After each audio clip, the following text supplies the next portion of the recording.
Good morning, dear class 8th students. Welcome to online classes. So today we will discuss our next topic of chapter number 1, crop production and management. So our next topic is basic practices of crop production. So see in your book, जो भूजो है वो question कर रहा है why paddy can not be grown in the winter season.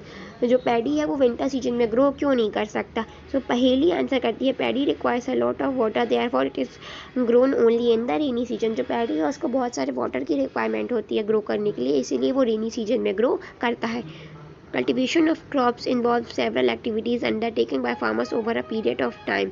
You may find that these activities are similar to those carried out by gardener or even by you when you grow ornamental plants in your house. So जो crops की cultivation है उसमें बहुत सारी activities involve हैं जो farmers के द्वारा की जाती हैं एक निश्चित टाइम पीरियड में। ये एक्टिविटीज़ सिमिलर मतलब लगभग एक समान है जो गार्डनर या फिर हम जब अपने हाउस में प्लांट्स वगैरह ग्रो करते हैं तो जो एक्टिविटीज़ हम करते हैं वो लगभग सिमिलर हैं। दीज एक्टिविटीज़ और task are referred to as agriculture practices. ये जो एक्टिविटीज़ और टास्क परफॉर्म किए जाते हैं ये क्या कहलाते हैं, agriculture practices which are listed below, जो आपको यहाँ पर दी हुए हैं। सबसे पहला है preparation of soil, sowing, adding manure and fertiliser, irrigation, protecting from weeds, harvesting and storage. ये सब क्या है आपकी एग्रीकल्चर प्रैक्टिसेस हैं, एग्रीकल्चर से जुड़ी हुई प्रैक्टिसेस हैं। नाउ सबसे पहले हम पढ़ेंगे preparation of soil. Preparation of soil is the first step before growing a crop. One of the most important task in agriculture is to turn the soil and loosen it. जो preparation of soil है वो first step है crop को grow करने से पहले। ये एक इम्पॉर्टेंट टास्क है एग्रीकल्चर में कि हम सॉइल को लूज़ करके सॉइल को टर्न करके उसको लूज़ कर दें, मतलब सॉइल को ऊपर नीचे करके मिक्स करके ऊपर नीचे करके सॉइल को और उसको लूज़ कर दें। This allows the roots to penetrate deep into the soil. इससे क्या होगा कि रूट्स इजीली सॉइल के डीप चली जाएंगी। The loose soil allows the roots to breathe easily even when they go deep into the soil. तो जब हम सॉइल को टर्न कर देंगे तो उससे क्या बेनिफिट होगा कि रूट्स जो हैं वो इजीली डीप चली जाएंगी सॉइल के, और जो हम उसको लूज़ कर देंगे उसका ये बेनिफिट है कि अगर कितनी भी डीप चले जाएं सॉइल के रूट्स, उनको ब्रीथ करने में आसानी होगी। Why does the loosening of soil allow the roots to breathe easily. अब यह क्वेश्चन आता है कि जो सॉइल को हम लूज कर देते हैं तो उससे रूट्स भी ईजिली ब्रीथ कैसे कर पाती हैं। सो इसका आंसर यहाँ पर है कि द लूज जो soil helps in the growth of earthworms and microbes present in the soil. The organisms are friends of farmers since they further turn and loose the soil and get humus to it. जो loose soil है वो क्या में help करता है, earthworms और microbes जो present रहते हैं सॉइल में उसको ग्रो करने में हेल्प करता है, उनकी ग्रोथ में हेल्प करता है। और ये जो ऑर्गेनिजम्स हैं इनको क्या कहा गया है, फ्रेंड्स कहा गया है, किसका, फार्मर्स का।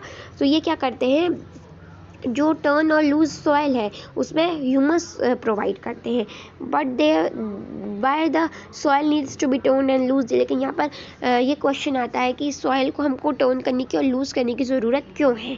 सो you have learn in the previous classes that soil contains minerals, water, air and some living organisms.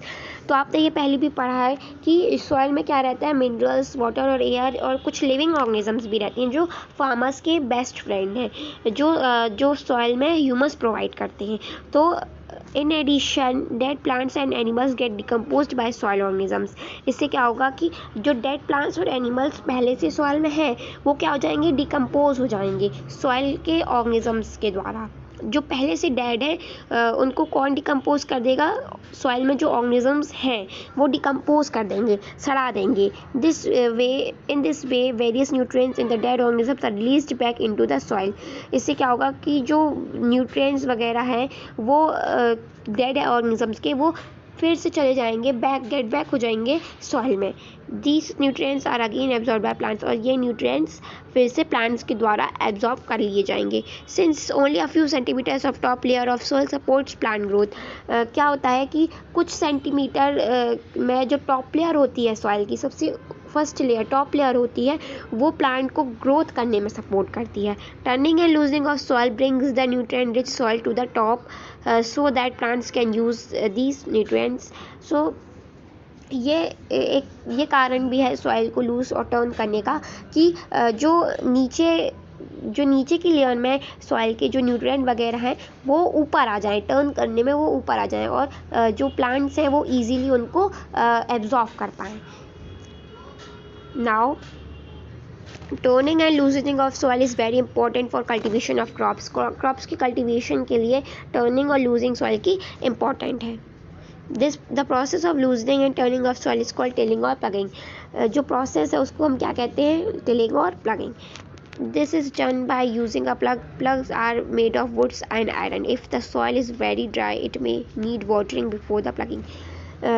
इस प्रोसेस को टिलिंग और प्लगिंग कहते हैं।